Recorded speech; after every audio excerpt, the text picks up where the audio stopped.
जब चाहत ने अभिनव से पूछा कि अभिनव ने उसे डॉन से कैसे बचाया, तो ये सवाल सुनकर अभिनव का चेहरा पीला पड़ गया। चाहत उसे लगातार देखे जा रही थी। वो बिना जवाब पाए अभिनव को छोड़ने नहीं वाली थी।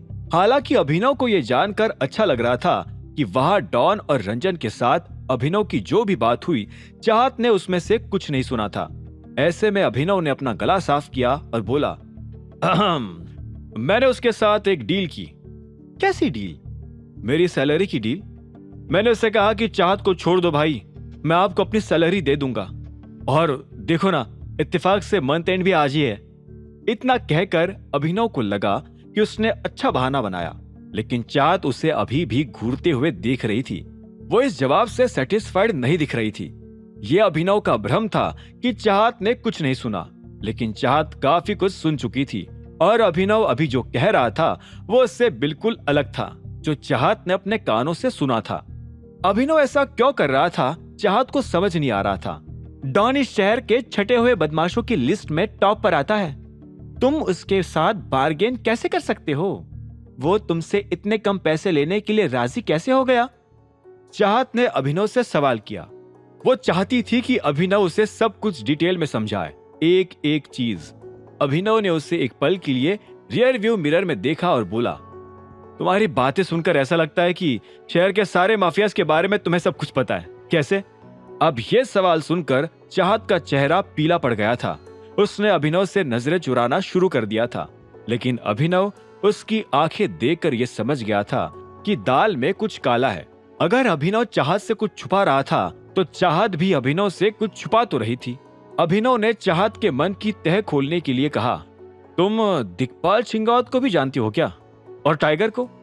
इस सवाल के जरिए अभिनव ने चाहत को भी आगे कोई सवाल करने से रोक लिया था।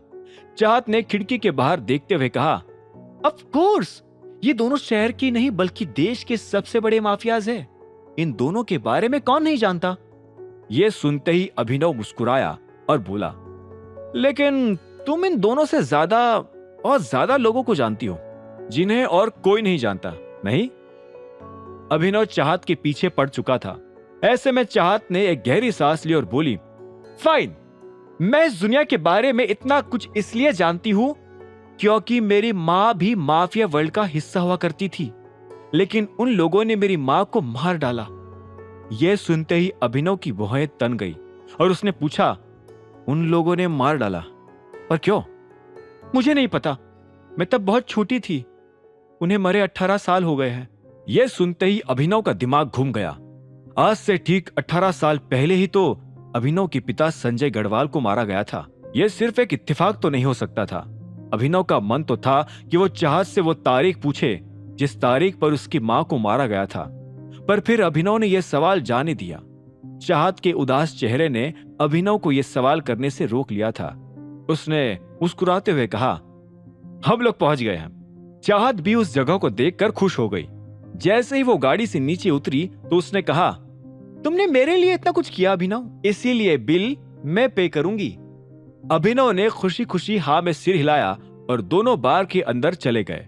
वहां उन्होंने कुछ नॉन अल्कोहलिक ड्रिंक्स मंगवाई और दोनों फिर से एक दूसरे से बातें करने लगे।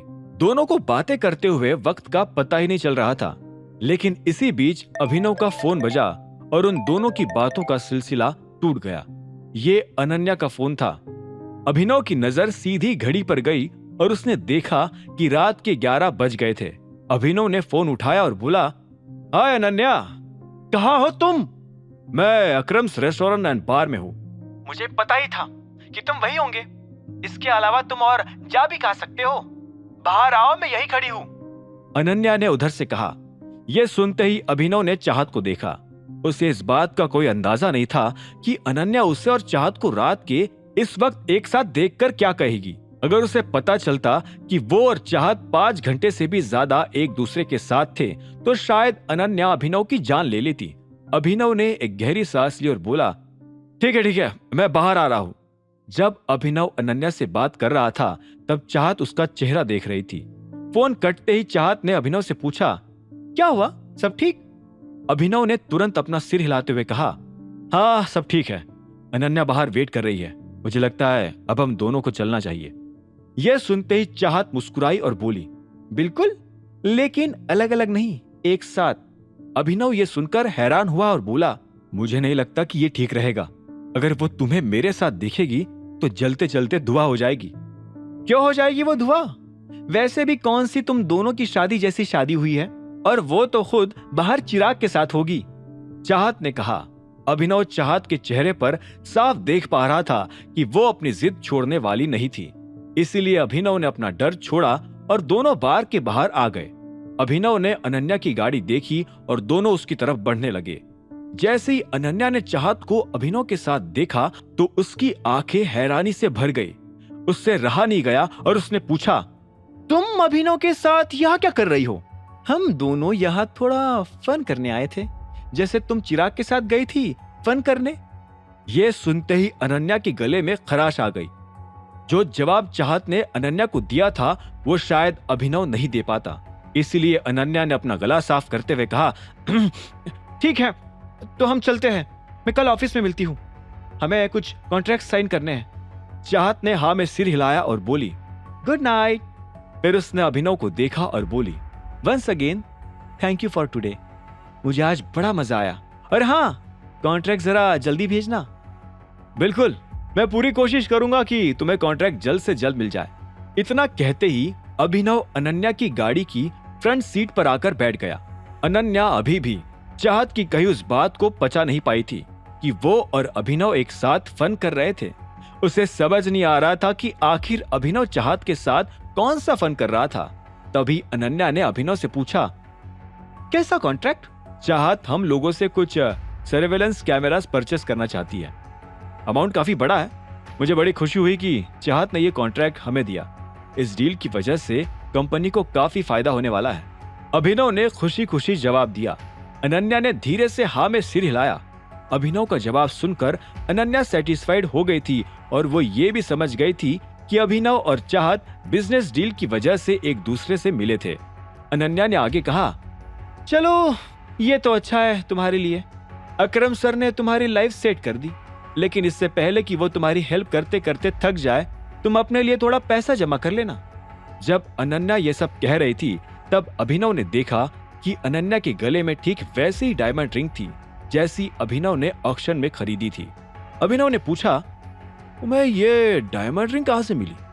ये सवाल सुनते ही अनन्या मुस्कुराई और बोली, सुंदर है ना, और महंगी भी। इसे खरीदने के लिए तुम्हें कम से कम 200 साल तक सेविंग्स करनी पड़ेगी। मैंने पूछा, तुम्हें ये कहां से मिली? गिफ्ट है, चिराग ने दिया है, अनन्या ने कहा और इंजन चालू कर दिया। इससे पहले कि अभिनव कुछ कह पाता, अनन्या ने कहा, तुम्हें दिमाग पर ज्यादा लोड लेने की जरूरत नहीं है, तुम कभी इसे नहीं खरीद पाओगे। ये सुनते ही अभिनव का दिमाग खराब हो गया। उसकी गाड़ी में हूबहू ऐसी ही डायमंड रिंग पड़ी हुई थी। अभिनव कंफ्यूज हो गया था। उसे नहीं समझ आ रहा था कि आखिर चिराग के पास ये अंगूठी कहां से आई। पूरे गुड़गांव में सिर्फ एक ही ऑक्शन हाउस था जहां पर इस तरह के ऑक्शंस हुआ करते थे। अभिनव ने यह भी सुना था कि दिक्पाल भी कभी कभी वहां आया करता था।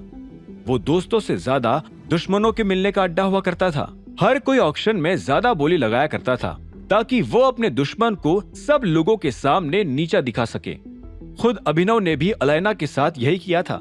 अभिनव ये सब सोच ही रहा था कि तभी अनन्या ने एयरपोर्ट के बाहर गाड़ी रोकी और बोली, मेरी एक फ्रेंड हमारे घर पर आज रात रुकने वाली है। वो आज ही न्यूयॉर्क से आई है। अभिनव ने हाँ में सिर हिला दिया और दोनों गाड़ी में ही बैठे रहे। जैसे ही एग्जिट गेट खुला तो अभिनव ने सामने जो देखा उसे देखकर वो हैरान हो गया। उसके सामने एक सुंदर सी लड़की खड़ी थी जो अनन्या को कम और अभिनव को ज्यादा घूर रही थी। उसके बाल भूरे और सुनहरे थे और आंखें नीली। वो काफी खूबसूरत थी। अभिनव को देखते ही वो धीरे से हंसी और अनन्या से बोली, ये है अभिनव। अनन्या ने हाँ में सिर हिलाया और बोली, अभिनव, मीट चित्रा। चित्रा मेरा हस्बैंड अभिनव। नीचे उतरो अभिनव, चित्रा ने कहा। यह सुनते ही अभिनव हैरान हो गया। उसे एक पल को लगा कि उसने शायद कुछ गलत सुन लिया था। क्या? मैंने कहा नीचे उतरो अभिनव। पैसेंजर सीट पर मैं बैठूंगी। मुझे बैक सीट पर बैठना पसंद नहीं है, इसलिए प्लीज तुम उधर जाकर बैठो। यह सुनते ही अभिनव मदद के लिए अनन्या की तरफ देखने लगा। लेकिन अनन्या ने भी हाँ में सिर हिलाते हुए कहा, वह सही कह रही है। अभिनव ने एक गहरी सांस ली और गाड़ी से नीचे उतर गया। वो बैक सीट पर बैठा और चित्रा बैठ गई अनन्या के पास। Ananya, I missed you so much, Chitra ने खुश होते हुए कहा। मुझे नहीं पता था यार कि तू इतना लंबा जाने वाली है। तूने मुझे 3 साल बोला था, लेकिन तुझे पता है ना, तू एग्जैक्टली 5 साल के बाद वापस आ रही है, अनन्या ने शिकायती लहजे में कहा। दोनों लड़कियां अपनी बातों में इतनी मगन हो गई कि वो ये भूल गई थी कि पीछे अभिनव बैठा है। अभिनव को लगा कि वो इन दोनों की घटिया बातें सुनकर अपना टाइम खराब नहीं कर सकता। ऐसे में उसने अपना फोन निकाल लिया। वो अलैना से बात करके इस अंगूठी के कंफ्यूजन को दूर करना चाहता था। उसने तुरंत अलैना को एक मैसेज भेज दिया।